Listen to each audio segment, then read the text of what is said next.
I'm on it, man. I don't know where you guys were, but I set all this stuff up because I serve. Apparently, I misjudged the size of couch we needed. You guys look awfully cozy. That's awesome. I chose my seat well. That's what happens when you're the first one up here. Well, we are excited about being able to share with you guys. It's been hard to wait this long. But I wanted to wait until we could kind of get our minds straight and get reacclimated to life and then be able to come and talk with you, not just about bits and pieces of what we did, but really tell you the story about what God did there, what God did in our hearts. And so we're trying to do that in a number of ways. It might be a little distracting this morning, but they had 7 hours of video to edit and probably around 2,000 photos. Some of these guys really like taking pictures, mostly of themselves. And so our tech team decided the best way to manage that was to make the video you just saw, and then to let the photos just scroll in the background. Now, unfortunately, they were only able to edit together. This video that's playing now is 53 minutes long, so that's how long we have to share. So it's going to be awesome. And hopefully, maybe at some point, they're not laughing because they're like, is he serious? Like they've heard me preach before, so they know I can't go that long. Hopefully, we can make this available for you so you can see it later. I know that the one video will be available on our website and social media. If we can, we'll make this one available too through YouTube. Because it's important for me that you guys experience as much of this as possible, because you helped us to get there financially, and more importantly, you helped us through all of this with your prayer. And this actually was one of the smoothest and well-run mission trips that I have been on. And even though the 5 of us were together in very close quarters, very smelly close quarters often, for long periods of time, and working very long days, and sometimes not getting a lot of sleep, and almost all the time very hot and sweaty. There were no fights. There were no major disagreements. It was a unified team that was working together to get a goal accomplished. And if you could have been there to see the things that I did, you would be even more proud of this team than I know you already are. They just did an amazing job, and it was great to be able to be there with them, and sometimes to just take a step back and watch what they were doing and how God was working through them. And so they did an amazing job. I would take them anywhere in this world and do this work again. And I'm excited about the fact that they want to go back and want to continue this work, and we'll talk with you a little bit more about that as we go. But for anyone that may not know, I want to introduce the team to you for a couple of reasons. One is to make sure you know them, but I also want you to see the theme, or see a theme. So since February, we've been in the book of Acts. And what we've been talking about as we've gone through chapter by chapter and event by event is the idea of send me. Let's look at what God did through the early church. Let's look at their availability in the way they worked as individuals and the way they let the gospel work through them to reach others, with the hopes that everyone in this church, everyone that's a part of this ministry, would see that God has a place for you to serve, that God has something that you can do, that even if you never leave this country, even if you never left this county, that there is a work that you can do to represent Jesus Christ. The theme verse has been Acts 1:8. Jesus said, when the Holy Spirit comes on you, you will have the power to be my witnesses in Jerusalem and Judea, all of Samaria, and to the ends of the earth. And we're seeing that play out now in Acts, as they have left Jerusalem and they've begun to spread out through the countryside, and God's worked through men and women to take his message out. Well, that's the same thing he did through this team. There was only one person who went on this trip who was Bible school trained. And I want you to understand that. Like, these guys were not formally trained in mission work, in evangelism, other than what we have done here. Yet you have, sitting next to me is Chris Chase, who is not only a deacon and an integral part of our youth and music ministry, but his day job is that he's a manager of a warehouse. And God used him immensely on this trip. Next to him is Eddie. And Eddie is a handyman, and Eddie is a mechanic, which I didn't even find out until we went on this trip, or I would have put him to work a whole lot more. Eddie has come in, and God has been working through him in a great way, especially recently. He's taking over our usher ministry and getting involved in some other ministries, and God used him significantly on this trip. Sitting next to him is Thomas. And Thomas works at Wendy's. He just completed training to be a security guard. He's been a part of our music team. He's worked in VBS. We found out that he is a baby magnet. So, like, within 30 minutes of hitting the ground back in America, he got signed up for nursery duty because he needs to be experiencing that. They need to be experiencing him. But God worked through him in a significant way. Jason has been a part of our youth and music ministry for a very long time. He's training to be a deacon now. He's also in Bible school, training to be a pastor eventually. But on the outside, he's a realtor. And so you've got all of these different career fields, all of these different backgrounds, all of these different personalities, but they came together around one purpose. And you know what? The Bible says that's what the church is like. And so in a very real way, throughout this congregation, every day should be the body of Christ doing the kinds of things that we did. And so as you hear them share, I want you to keep that in mind. And I also want you to be asking yourself, what can I do? With the gifts and the abilities that God has given me, what can I do? So the first question for you guys then is, if one of you would please share, why did you go on this trip?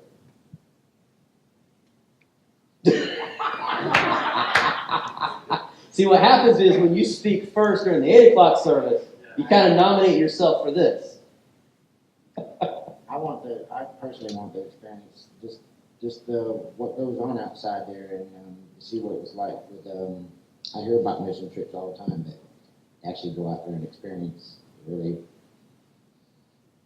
it changed my life. It's good, buddy. Thank you. Yeah, if you've never been on a mission trip, even within our own country, you need to. Those kids that you're going to see in all these different photos are just adorable. They're awesome kids. They speak English because David teaches them English, and so we just had a really great time. But to get the chance to go and make a difference in someone's life, like these kids or David's life, is a wonderful thing. He gets a lot of visitors there. But you know what he shared with us? We are the only team that has ever gone there to help him with physical labor projects that need doing. Usually they go there just to spend time with the kids and to love on them, which is important, and we did that as well. But it's important that we take care of their physical needs as well as teach them about Jesus and show them Jesus' love. That's good. Thanks, buddy. Somebody share your very first impression of Haiti. And you got off the plane and you find yourself now in a foreign country. What was it like? Oh my goodness, what am I doing here again? Yes, of course this is my second time to Haiti, so I kind of knew already what to expect once we got there. It was a little bit cooler, maybe by a 16th of a degree this year than it was last year. We went a little bit earlier. But yeah, that was my first impression. God forgive me, like, Lord, what am I doing? Why am I doing this again? But it's for the kids. It's for God's kingdom. Like Pastor said, we have a mix of talents together, and we work well as a closely knit team for the kingdom of God, fixing things, spending time with the kids, teaching the kids things. So, yeah, that's my first impression. That's good. My first impression, I walked off and I was going to say that, but definitely the heat. It was A little warm. it hit you, yeah. And then we all got in the bus, and you couldn't pay me enough to drive in Haiti. Stop. There's no the traffic light. It's just an opinion. They weaving in and out. It's just. It was Learn just, to pray. Yeah, if you're not a praying person, you definitely learn to pray in Haiti. Yes, that's the blessing of the traffic laws, there being mild suggestions, is that you right off the bat, as you leave the airport and you go to David's place, like you learn, I am not in America anymore. My life is at risk every moment. And so I need to start praying and relying on God to get me through this. And I think it almost kind of sets the tone for it and then strengthens you, prepares you for everything else. Because after you get out of the car, like there's nothing else to be afraid of. You don't have to worry about anything else. Like, you may get through that, then you're good.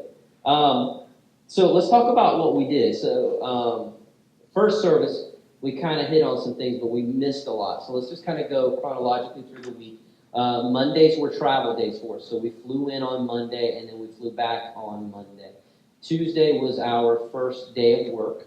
And what did we do on Tuesday? I mean, I remember. We painted. Okay. One thing we did was he has a girls' and women's home now. It's like 2 lots over from the boys' orphanage. And he said he needed some painting done, so we went with him and got supplies to paint. Did we do that on Monday? That was, yes, we got the supplies on the way Okay. to on the this way place in. Monday. And then Tuesday, we spent all day painting over at the girls' home. Part of us did. So Jason, Chris, and I were painting, while that first day, Eddie and Thomas were doing the tinfoil on the ceilings that you guys have seen in the pictures. And so that was basically Tuesday. Now, last year, we ended with a beach trip, and I knew we weren't going to be able to do that this year. So I wanted to at least have a half a day or a few moments alone with the guys. And my hope was I wanted us to find a place where we could go hiking, where I could take them, and it would be kind of tough to get there. We would have to work together and then maybe have a lunch and just talk about what God's doing in our lives. You know, just being the American that I am, not realizing that when you go to Haiti, they have no idea what it means to go on a hike. And so David started asking around, and it was really hard to find a place where we could go. So finally, we found somebody that knew somebody that knew somebody. And so we went up in the mountains, and you'll see some of those pictures. That was another death-defying trip where we literally at times looked like we were going to go off the side of the mountain because they don't like guardrails there either. And they pass on curves. So just all things you should know if you ever decide to go with us. And so that was quite an intense trip. That was also our first time getting stopped by the police. How'd you guys feel about that? It was a little intense at first. Because you don't know what they're saying. Yeah, and not being super familiar with Creole, they always sound like they're angry. And so this police officer stops us, pulls us over, and he starts talking to the driver, and none of us understand what's going on, but he sounds like he is not happy. And he's pointing at the 2 guys that are sitting in the back with the hatchback open because it was hot in the car without air conditioning. So we're all, I was just ready to go to jail. I was like, this is it. This is the end of our trip. I love you, Jesus. I'm coming home. Well, considering I had a big stick too, I rolled that over to Chris. Yeah. I didn't want to say it because I didn't want to go to jail. I was just going to let my buddy The big stick was to hold the hatchback open, so yeah. so that we didn't suffocate. And it was hot. And as soon as we got stopped, then he kind of sets the stick over next Yeah, to the... there's the stick, yeah. So yeah, very odd thing. The guy just explains to them, they have it open because they're hot. And literally the police officer said, okay, and he let us go. Weirdest experience of my life. But we made it through that, and then we went to this very rural place, and we hiked up the side of the mountain where we were a spectacle. These people would come out of this, like, kind of mostly block and sometimes thatched huts on the side of this mountain as we were walking up towards the top. And they would come out and they would look and they would start yelling things at us in Creole. And our guide would just yell stuff back to them. And literally the conversation was, what are they doing on our mountain? They want to go for a walk. Really? They're just walking? That's crazy. And that was the conversation over and over again as they would laugh at us because we were going for a walk up the side of this hill. But for me, it was important for us as a team to have that time where we could kind of just get our minds around what God was doing and what He was preparing us for. And so it was a great time of just being able to talk as we went up the mountain and we got to tour a government school that was up there. And another unique experience because the administrator of the school actually invited us to come back and work with them at some point. He said, we could use your help if you can come back and help us too. You're welcome at any time. So I don't know if that'll ever lead to anything. But that's an open door for us in the future. Thursday, we went back to work, and we finished up as much as we could of the painting and wrapping the ceiling, which was a form of insulation. And then Friday and Saturday, we had some team building time to invest in some boys from another orphanage as well as some boys from David's. And so when you saw the pictures of them on the blocks and you saw the pictures of us playing guitar and singing where Jason was sitting on the drum, those were kids from another orphanage as well as David's. And so we did team building and leadership, talked about respect and all those kinds of things with them. And then we also had the Bible study on Wednesday night that we got to go to, which was an amazing event. So that's kind of a summary of the things that we did. Somebody talk about what you learned from this process. Yeah, you want to talk about the mountain? Go ahead. Go ahead. I just want to let you guys know, from that experience going up through the mountains when we had that day off, you're seeing lots of places there, lots of homes, and the way that these people live, they've got to collect every ounce of water they get. I mean, when it rains, that's a blessing to them because they don't have water. There's no running water in the mountains, none whatsoever. No electricity. These people literally live on the land, literally. I mean, they got rain gutters, but I mean, if there's a hole in your ceiling, they're collecting this water just to have drinking water or water to wash their clothes. It's just amazing how these people live. They farm on land that's no sand. They're digging through rocks just to grow a garden. It's just amazing what these people can do. But I want you guys to experience that part of it. I want you guys to do that. Good. These guys, it's just, it's not like what we have here, but these people, they survive. They're happy. They got smiles on their faces. It's just an amazing place. That was perfect timing. That big old smile on Tulio's face was on there while you were saying this. So you had to raise funds. Some of you had to get passports and go through all that process and then get on a plane, go to a foreign country where you don't really know a whole lot about the culture. You don't know the language. We're completely at the mercy of other people. And then you had all the ministry experience with the kids from the different orphanages. Thomas found a shoo-shoo. We'll tell you about that in a little while. And you had the unconditional love coming back from these boys. Like what did you learn? What changed you? That's Stanley, by the way. Stanley's a sweet little boy that a year ago when we went there couldn't walk because he was so malnourished that his legs could not hold up his weight.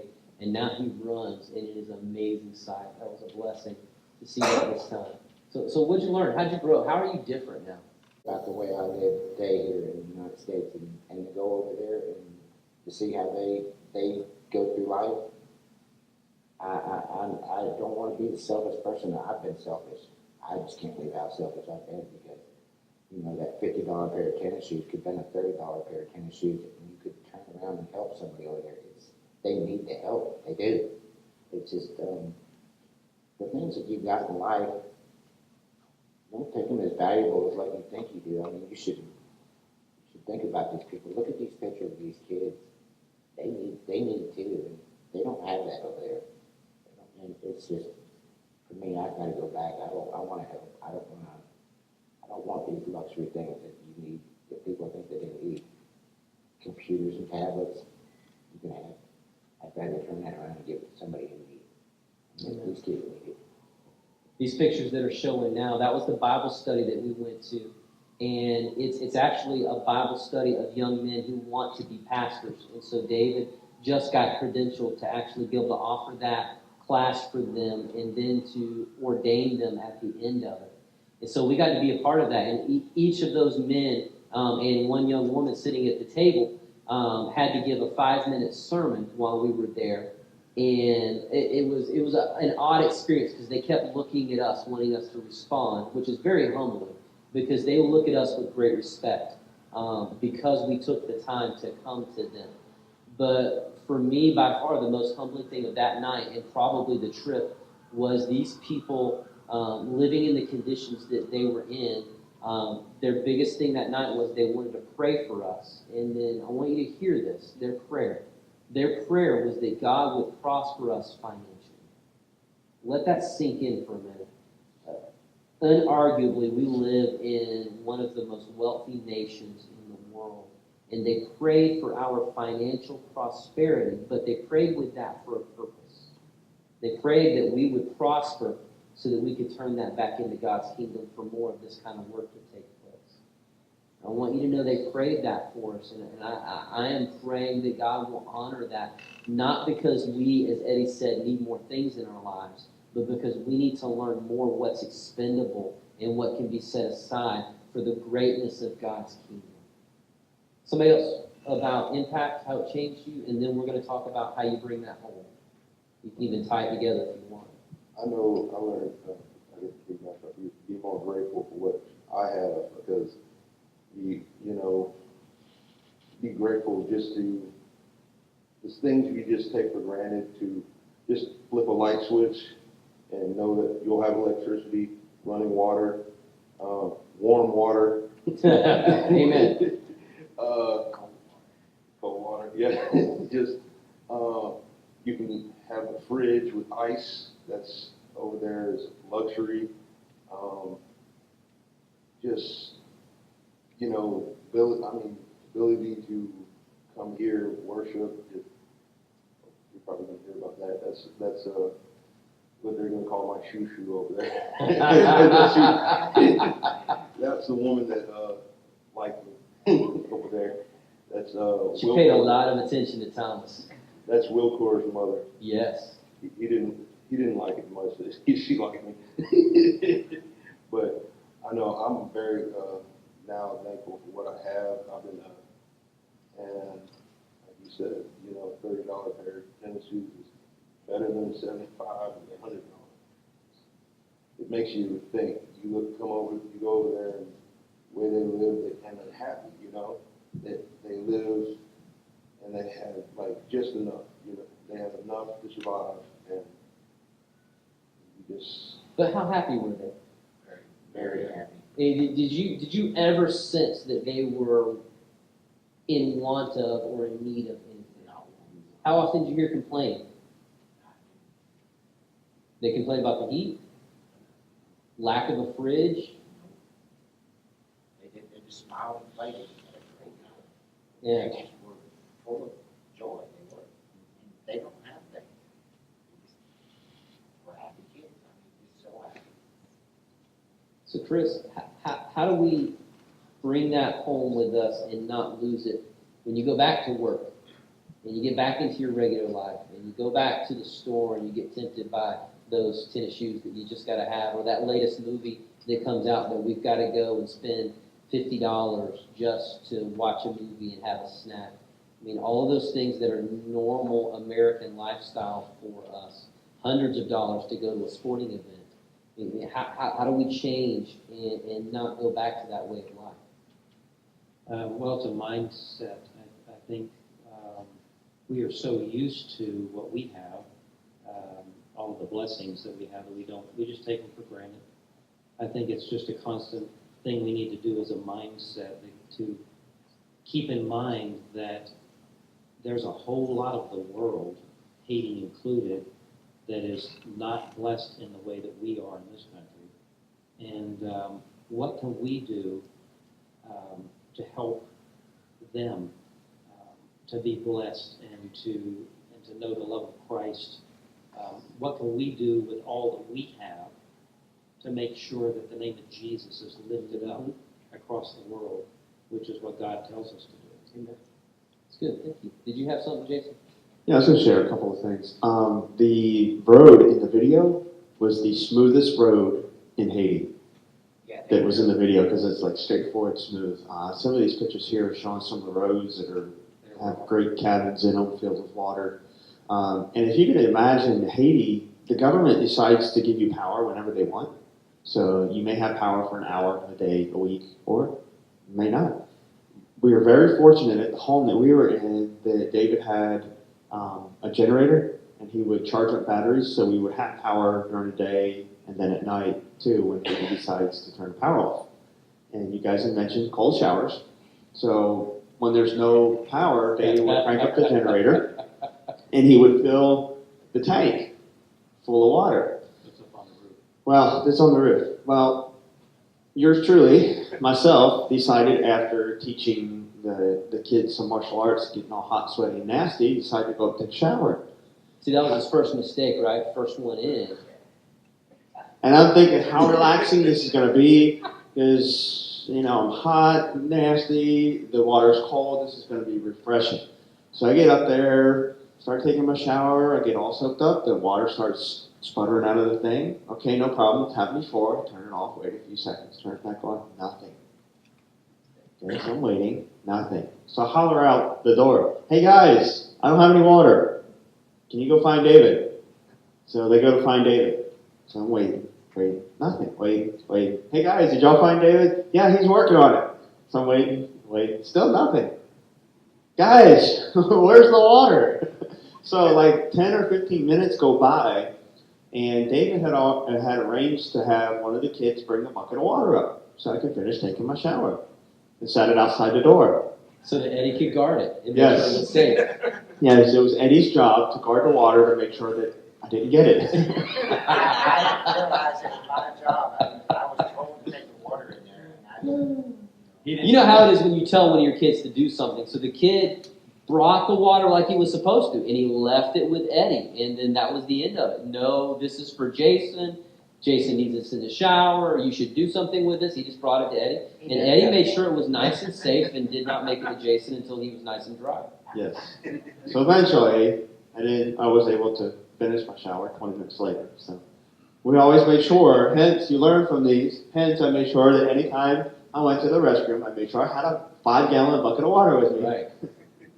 So then that's the rest of the trip. Anytime something's missing, is it with the bucket and does Eddie have it? Yeah, it should be on. well, I just made sure when I went to take showers, that I had water. I knew that I couldn't count on no one bring me no water. And I was tempted to turn the water off a couple of times when he was in the shower.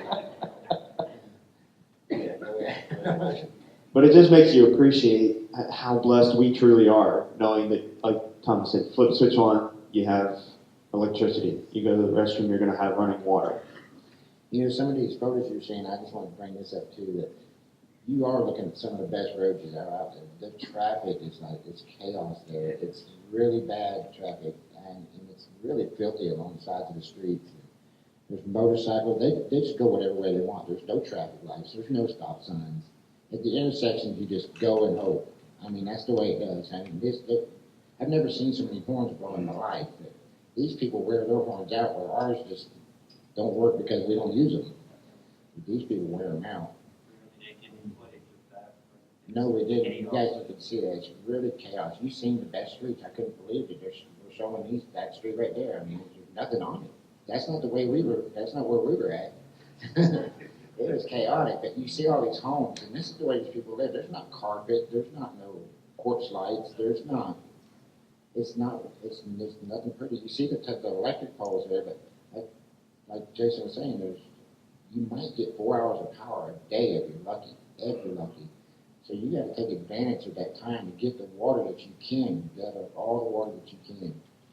And David's fortunate that he has a generator, but it's expensive to run the gas. Is like in American when it's $5.75 a gallon. So, and it's not easy to get. It's not you just run around the corner and grab it. It's not a gas station on every corner up there. So it's hard to get a hold of. That's so you use every resource possible: batteries, generators, fuel, heating power when you got it. It's just amazing how they do it. They don't have a refrigerator that runs 24/7 because they don't have the power. So everything's timely. You have to fall on a timeline to get things done. There's 30 kids that have to take a shower in the morning to go to school. Try to figure that out and make sure the water's there for them to do that, to brush their teeth. It's simple things like that we just don't even think about. We just do it. They don't have that luxury. They have the time and stuff. Yep. One of the things that's different there is in the way that they raise their children and the priority of education versus work and all of those kinds of things. And that's where David's ministry comes in and is really key. Because, well, first, if you haven't been here to hear us share before, one of the things that's been so devastating, of course, is the earthquake from several years ago, but then also natural disasters like hurricanes and all of those things. And so about half of David's kids are true orphans. Their mom and their dad are gone. May have died at the same time or different times. But the other half family, but their family can't or doesn't want to take care of them. So one thing that's unique about their culture is that often if something happens to mom and she dies, fathers will not take care of kids. And so they will pass them off to a family member or an organization like David's. Like we knew a couple of kids, they knew where their dad was. He was in Chile, or he was in the Dominican Republic, or he was somewhere in Haiti, but he just wasn't a part of their lives. Others, they have a mom and a dad that's somewhere. Actually, while we were there, and this has happened both times we visited, a family will come to David and will say, we have 3 kids, we have 4 kids, we have 5 kids, and we can't afford them. Will you take 1? Will you take 2?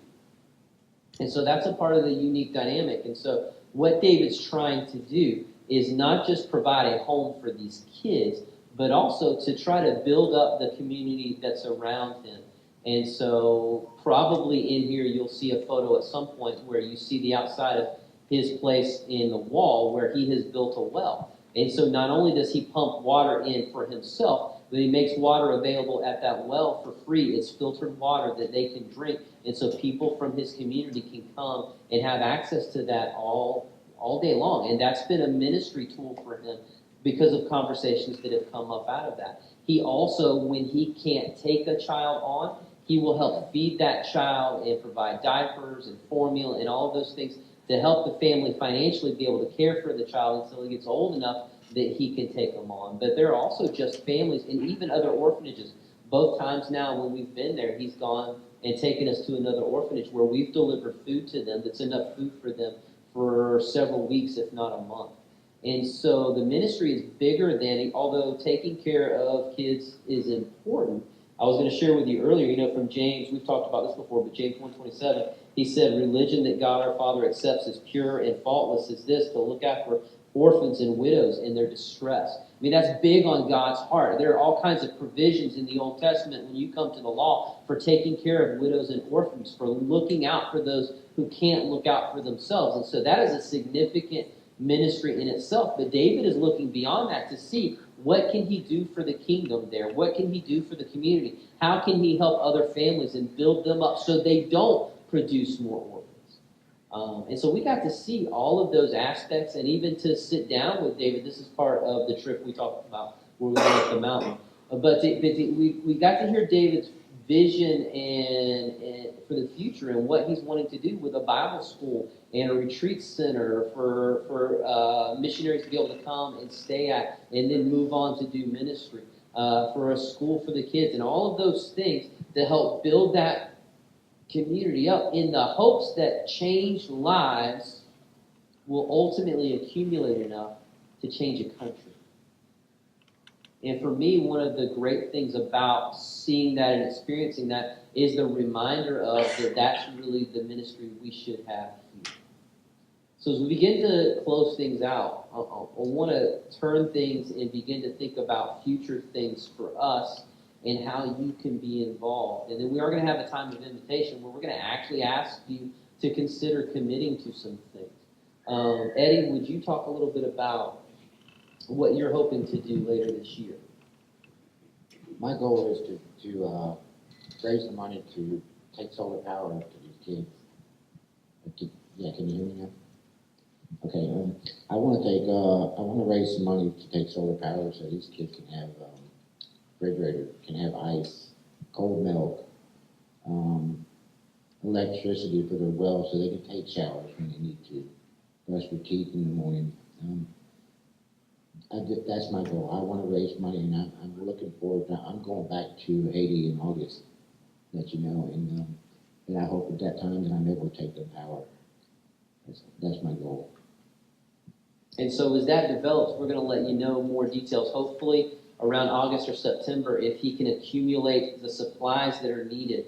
Then Eddie's going to go back and help them work until they get some solar panels on the house.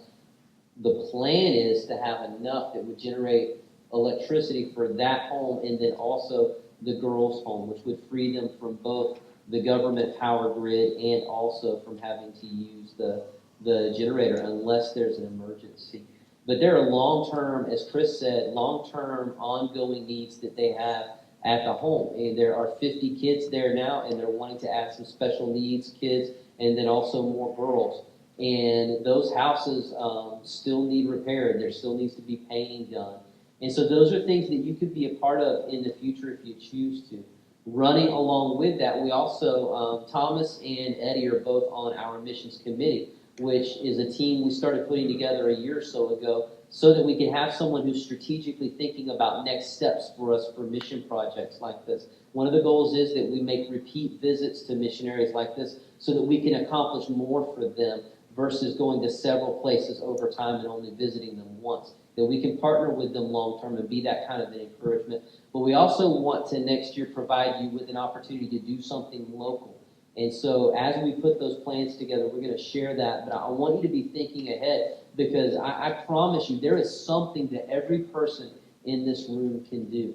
Rachel Neal has been inviting us for a long time now to come and join her on the field in Zambia. I would love for us in the near future to be able to send a team to work with her. There's a need at Lighthouse. Sean Fielder has been here and talked with us about FX. He has a need for help in that ministry in Winter Haven and Eloise, and he's actually looking for churches that will partner with him to start ministries like FX in their community. And I tell you, this community needs a ministry like that. But in order for it to take place, someone's going to have to say, this will be my mission field. I'll reach at-risk kids here in Highland City. I'll give of myself to do what David's doing there and what Sean is doing there and what Rachel is doing in Zambia and do it here for the cause of Christ and the kingdom of God and for these kids. And there's so much need. You probably have people in your family. I know that you come across people at work. We've been talking now for over a year about getting some of our folks into Highland City Elementary School. Last week, just a little over a week ago now, we got to meet with Tommy Green, several of the pastors in the area. Tommy Green is the head of the Florida Baptist Convention. And he was actually invited to Tallahassee by the head of the education board. I forget what his actual title is. But the whole purpose of that meeting was to say, would you coordinate with your churches and would you ask them to get into our schools?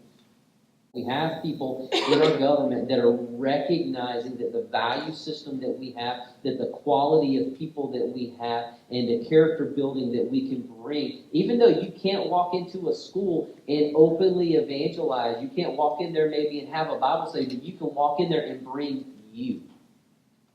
What could happen at Highland City Elementary if we had 5, 10, 15 of our people that were in there on a regular basis, or Spencer Holland, or one of these other schools that are right around us? There are all kinds of community organizations that are in need of help. We've been supporting financially for a while now A Woman's Choice, which is an organization that helps women choose life for their kids. What if we were able to move some volunteers in there to help them? There are new women's shelters and abuse recovery ministries that are trying to get started in Lakeland, but they need volunteers who could come in there that could bring what you have and walk into a place that's difficult maybe and messy and do ministry there.